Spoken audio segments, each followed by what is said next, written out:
Welcome to my YouTube channel Madni Talimat. Please subscribe and press the bell icon for more videos.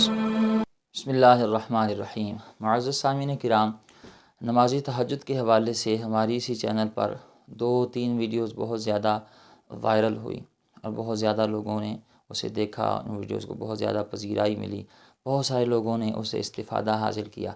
لیکن ان videos کے comment box میں جو بہت زیادہ کثرت کے ساتھ سوال ایک پوچھا گیا، وہ یہ سوال پوچھا گیا، جی اس نماز میں سورہ اخلاص کتنی بار پڑھی جاتی ہے؟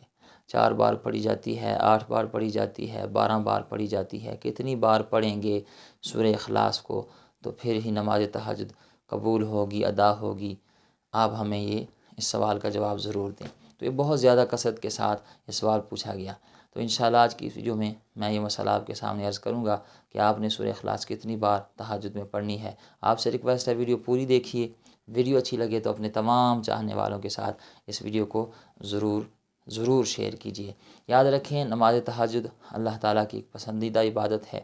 اللہ تعالیٰ اس بندے سے بڑا راضی ہوتا ہے جو نماز تہجد ادا کرتا ہے. نبی مکرم شفیع معظم رحمت عالم صلی اللہ تعالیٰ علیہ وآلہ وسلم کی حدیث کا مفہوم ہے. فرمایا 3 لوگ ایسے ہیں جن کو اللہ تعالیٰ دیکھ کر اپنی شان کے مطابق مسکراتا ہے، یعنی خوش ہوتا ہے. اللہ تعالیٰ اپنی شان کے مطابق جو بھی اس کی شان کے لائق ہے اللہ تعالیٰ مسکراتا ہے، خوش ہوتا ہے دیکھ کر. اب وہ کتنا خوش نصیب ہے وہ بندہ جسے اللہ دیکھ کر خوش ہو رہا ہے. ہاں جی. اور وہ بندہ جب اللہ تعالیٰ سے دعا کرے گا تو اس کی دعا کو اللہ تعالیٰ قبول کیوں نہیں فرمائے گا؟ وہ 3 لوگ کون سے ہیں؟ ان میں سے ایک ہے جو لوگ نماز کے لیے صفیں درست کرتے ہیں، ان کو اللہ تعالیٰ دیکھ کے مسکراتا ہے. دوسرے وہ جو لوگ جہاد کے لیے صفیں درست کرتے ہیں. اور تیسرے وہ لوگ جو نماز تہجد کے لیے اٹھتے ہیں، اللہ تعالیٰ ان کو دیکھ کے مسکراتا ہے، اپنی شان کے مطابق خوش ہوتا ہے.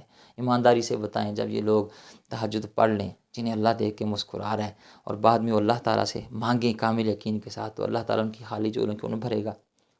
اللہ تعالیٰ ان کو عطا نہیں فرمائے گا، ان کی مرادیں پوری نہیں ہوگی، ان کی جائز حاجات اللہ تعالیٰ قبول نہیں فرمائے گا؟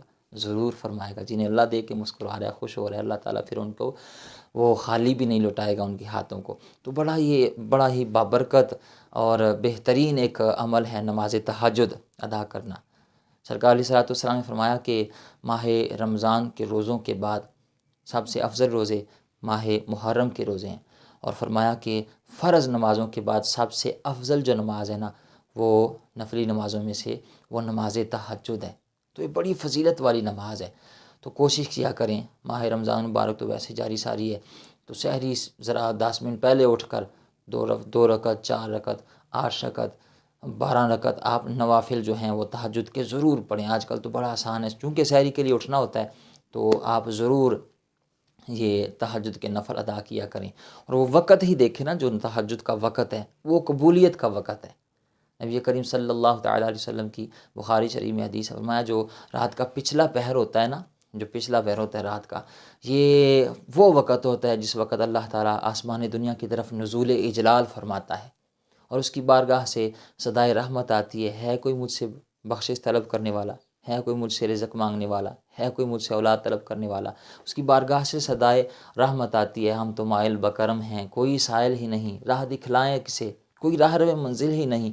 جب وہ اس سے اس وقت مانگتا ہے تو اللہ تعالیٰ اسے عطا فرماتا ہے. بڑے خوش قسمت ہیں وہ لوگ جو نماز تہجد ادا کرتے ہیں. میں ان سے ایک عرض ضرور کروں گا، جب آپ نماز تہجد ادا کر لیں، جب آپ نماز تہجد کے لیے اٹھیں، نماز تہجد کے آپ نے نفل ادا کر لیے، تو جہاں آپ اپنے لیے دعا کرتے ہیں وہاں ہمارے جو فلسطینی مسلمان بھائی ہیں ان کے لیے بھی ضرور دعا کریں.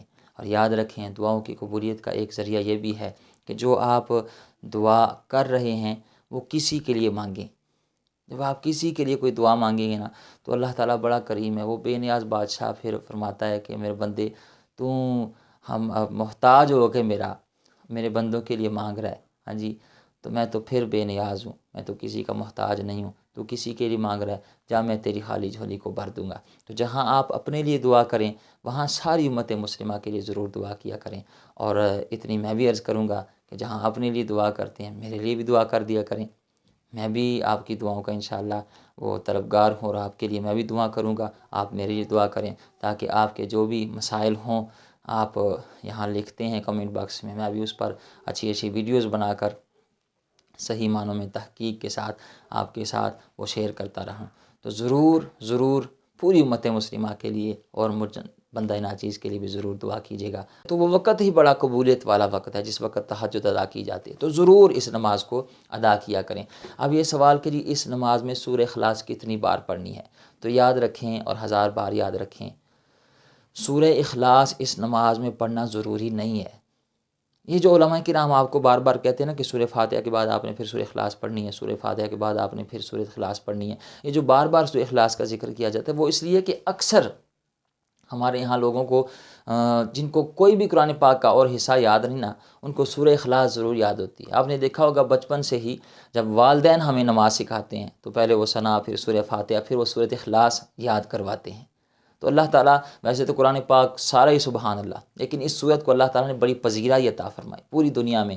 جس کو کوئی، میرا مشاہدہ ہے، جس کو قرآن پاک کا کوئی حصہ نہیں نہ آتا اسے سورہ اخلاص ضرور یاد ہوتی ہے، اسے کوئی اور صورت یاد نہ ہو، سورہ اخلاص اسے ضرور آتی ہے۔ تو اس لیے علماء کرام کہتے ہیں کہ چلے جس کو کچھ قرآن پاک کا اور حصہ یاد نہیں، چلے سورہ اخلاص تو یاد ہوگی، تو اس لیے بار بار وہ کہتے ہیں جی سورہ فاتحہ کے بعد پھر آپ نے سورہ اخلاص پڑھنی ہے، پھر آپ نے سورہ اخلاص پڑھنی، بار بار اس لیے سورہ اخلاص کا ذکر کیا جاتا ہے۔ تو اس کا مطلب یہ ہرگز نہیں ہے کہ آپ نے جی سورہ اخلاص ہی تہجد کی نماز میں پڑھنی، ایسا بالکل بھی نہیں ہے۔ سورہ اخلاص تہجد میں پڑھنا کوئی فرض واجب نہیں ہے، آپ کوئی اور حصہ بھی قرآن پاک کا پڑھ سکتے ہیں۔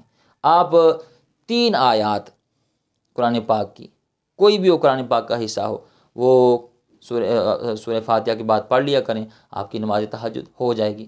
3 آیات چھوٹی چھوٹی ہوں، یا ایھا المدثر قم فانذر وربک فکبر، یہ 3 آیات ہو گئیں، یا پھر ایک آیت اتنی ہو جو ان 3 آیتوں کے برابر ہو، بڑی آیت ہو وہ 3 آیتوں کے، چھوٹی 3 آیتوں کے برابر ہو۔ آپ اگر ایک آیت بھی اتنی پڑھ لیں گے تو آپ کی نماز تہجد ادا ہو جائے گی، ٹھیک ہے جی۔ تو سورہ اخلاص پڑھنا ضروری نہیں ہے، قرآن پاک آپ کوئی بھی حصہ پڑھ سکتے ہیں، ٹھیک ہے جی۔ اگلا سوال جو پوچھا جا رہا ہے کہ جی سورہ اخلاص پڑھنی کتنی بار ہے، تو یاد رکھیں سورہ اخلاص جو بندہ ایک بار پڑھ لے گا اس کی بھی نماز تہجد ادا ہو جائے گی، اور جو بندہ سورہ اخلاص 4 بار پڑھے، 6 بار پڑھے، 8 بار پڑھے، 12 بار پڑھے، اس کی بھی نماز تہجد ادا ہو جائے گی۔ ایسا ہرگز اور بالکل نہیں ہے کہ اگر کوئی بندہ سورہ اخلاص 4 بار نہ پڑھے، 8 بار نہ پڑھے تو اس کی نماز تہجد ادا نہیں ہوگی، ایسا نہیں ہے۔ جس نے ایک بار سورہ اخلاص پڑھی اس کی بھی نماز تہجد ادا ہو جائے گی، اور جس نے 4 بار، 8 بار، 12 بار سورہ اخلاص پڑھی اس کی بھی نماز تہجد ادا ہو جائے گی۔ اللہ تعالیٰ کی بارگاہ میں امید ہے کہ آپ مسئلہ سمجھ گئے ہوں گے، مجھے بھی دعا میں یاد رکھیے گا۔